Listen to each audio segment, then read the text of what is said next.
बिस्मिल्लाहिर्रहमानिर्रहीम अस्सलाम वालेकुम। Welcome back to my YouTube channel Irsam's Biology. Dear students, आज की इस वीडियो के अंदर मैं आपके साथ डिस्कस करने जा रहा हूँ chapter number 17 coordination and control से important short and long question जो कि तमाम बोर्ड जो हैं पंजाब के उनके लिए बहुत ही ज़्यादा ज़रूरी है और आपने इनको मस्ट करना है ताकि आपका जो पेपर का ये वाला पोर्शन है इस चैप्टर का वो आसानी से क्लियर हो जाए। इंपॉर्टेंट शॉर्ट क्वेश्चन में सबसे पहले है question number 1, what is chlorosis and etiolation. ये दोनों अलग अलग से भी जो है ना क्वेश्चन आ जाते होते हैं पेपर के अंदर। और उसके बाद question number 2, define biorhythm, give its types. Biorhythm को आपने डिफाइन करना, फिर आपने टाइप्स बतानी है, सिरकेडियन एंड सिरकेनोल। उसके बाद क्वेश्चन नंबर 3 है give commercial application of auxins. Question number 4 है write two commercial application of gibberellins. Question number 5, give commercial application of ethene. Question number 6, differentiate between mechano receptors and thermo receptors. वैसे ये सारे receptors आप कर लीजिएगा, इसमें कोई एक जो है ना वो आ जाता होता है। Differentiate between camo receptors and photo receptors. Nociceptors भी होते हैं, फिर एक ही पीछे रह गया, वो पेन के लिए होता है। क्वेश्चन नंबर 8 है define Nissl's granules. Question number 9, what is neuroglia, give its role. Question number 10, what are effectors, give example. उसके बाद क्वेश्चन नंबर 11 आ जाता है differentiate between reflex action and reflex. और इसको आपने जो है ना इसके अंदर डिफरेंस लिखना है। एक आपने बोलना है कि मैकेनिज्म और दूसरा जो है ना वो पाथवे है, रिफ्लेक्स आर्क जो है वो पाथवे होता है नर्व इम्पल्स का।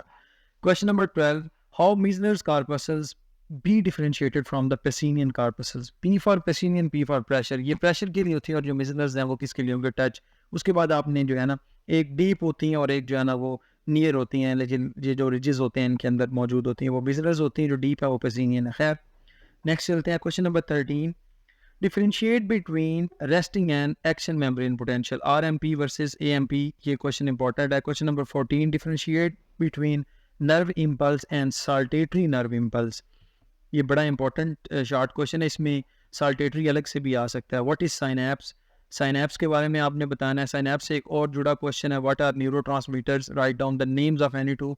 कोई से जो दो हैं उनका नेम आपने लिख देना है। उसके बाद question number 17, compare sympathetic with parasympathetic nervous system. Question number 18, what is epilepsy, write the name of important test in the study of epilepsy. EEG होता है, वो आपने इसका जो है ना वो नेम लिख देना है। उसके बाद what is Parkinson disease, Parkinson disease के बारे में आपने बताना है। Question number 20, elaborate action of nicotine on humans. Question number 21 पे आ जाते हैं जी, define hormones and list their chemical composition. Hormones के बारे में बताना, फिर आपने उसकी केमिकल कंपोजिशन यानी कि अमाइनो एसिड डेरिवेटिव्स होते हैं, कुछ प्रोटीन होते हैं, कुछ पॉलीपेप्टाइड होते हैं, कुछ जो स्टीरॉयडल इन नेचर होते हैं। Question number 22, name the hormones of posterior pituitary and give their effect. Posterior pituitary से दो ही हार्मोन्स निकलते हैं, एक ADH है और दूसरा आपके पास कौन सा होता है, ऑक्सीटोसिन। उसके बाद 23, write two function of parathyroid gland. Parathyroid gland के जो दो फंक्शन है वो आपने बताने हैं। नेक्स्ट हमारे पास how Addison's disease and Cushing disease are related. Question number 25, differentiate between gastrin and secretin, दोनों ये गट से निकलने वाले हैं, इनका फ़र्क जो है वो आपने लिखना है। Question number 26, differentiate between kinesis and taxis behaviour. Question number 27, define habituation with an example. याद रखें ये जो आपके पास है ना बिहेवियर वाला पोर्शन, इधर से शॉर्ट क्वेश्चन ज़्यादा आते हैं। Define imprinting. शॉर्ट क्वेश्चन वाला हमारा पोर्शन कंप्लीट हुआ, आप चलते हैं ज़रा लॉन्ग क्वेश्चन की तरफ। लॉन्ग क्वेश्चन में सबसे पहले explain biological rhythm in living organism. Biological rhythms के बारे में आपने बताना है कि लिविंग ऑर्गेनिज्म में ये कैसे रोल प्ले करता है। क्वेश्चन नंबर 2 है compare effectors with receptors. Effectors और रिसेप्टर्स के दरमियान फ़र्क और सिमिलैरिटीज़ लिखनी है आपने, ठीक है। नेक्स्ट हमारे पास आता है write a note on neuron. Neuron के ऊपर नोट लिखेंगे तो फिर आपकी जो इसकी टाइप्स हैं उसको भी थोड़ा थोड़ा टच कर देंगे, इसका जो स्ट्रक्चर है वो बता देंगे, ठीक है। और उसके बाद हमारे पास है question number 4, AMP versus RMP, resting membrane potential and action membrane potential. इस पे अलग अलग से भी क्वेश्चन आ सकता है, और RMP और AMP दोनों में डिफरेंस भी आ सकता है, दोनों को कंपेयर भी किया जा सकता है। Question number 5, what is synapse and explain process of nerve conduction through synapse. जो आपके पास है ना साइनैप्स, इसमें नर्व कैसे कंडक्ट होती है, इसमें वो सारा आपने पोस्ट साइनेप्टिक मेम्ब्रेन या प्री साइनेप्टिक मेम्ब्रेन, फिर वो वेजिकल, फिर रोल ऑफ कैल्शियम, ये सारा आपने इसके अंदर लिखना है। न्यूरोट्रांसमीटर्स, रिसेप्टर्स, पूरे का पूरा आपने ये टॉपिक जो है ना वो लिखना है। क्वेश्चन नंबर 6 आ जाता है write a note on spinal cord. Spinal cord के बारे में पूरे का पूरा आपने नोट लिखना है।